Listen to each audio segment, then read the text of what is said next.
খুব মন খারাপ হয়ে আছে। আমি বিশ্বাস করছি না। কি করলো? প্লেব্যাক থেকে বিদায় নেওয়ার ঘোষণা দিলেন সুরের জাদুকর অরিজিৎ সিং। অরিজিতের সুর আর সিনেমায় শোনা যাবে না, এই খবর যেন ভক্তদের মাথায় পাহাড় ধসে পড়ার মতোই। অরিজিতের এই ঘোষণার পর ভারতীয় বিনোদন জগতের অনেকেই দুঃখ প্রকাশ করেছেন, আবার অনেকেই অনুরোধ করেছেন সিদ্ধান্ত ফিরিয়ে নিতে। জনপ্রিয় অভিনেতা প্রসেনজিৎ বলেন, খুব মন খারাপ হয়ে আছে। যদি আমরা জোর করে বাংলা গান গাবো। অভিনেত্রী শুভশ্রী গাঙ্গুলি বলেন, আমি বিশ্বাস করছি না। I have to see. আমি জানি না, এই নিউজটা সম্বন্ধে আমার কোনো আইডিয়া নেই। আমি কোনো কিছু বলতেই পারবো না। শুভশ্রীর স্বামী নির্মাতা রাজ চক্রবর্তী বলেন, অরিজিৎকে দিয়ে অ্যাকচুয়ালি লাস্টের গানটা হোক কলরবে লাস্টের গানটা করানোর কথা ছিল, করালে না তুমি, দেখলে গানটাই ছেড়ে দিল আর কি।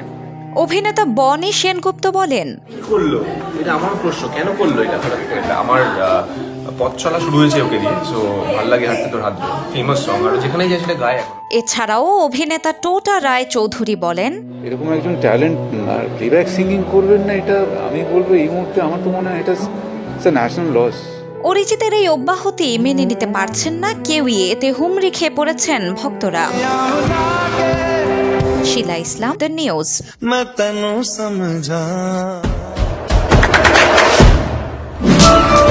দেশে দেশে সবার সাথে দ্য নিউজ।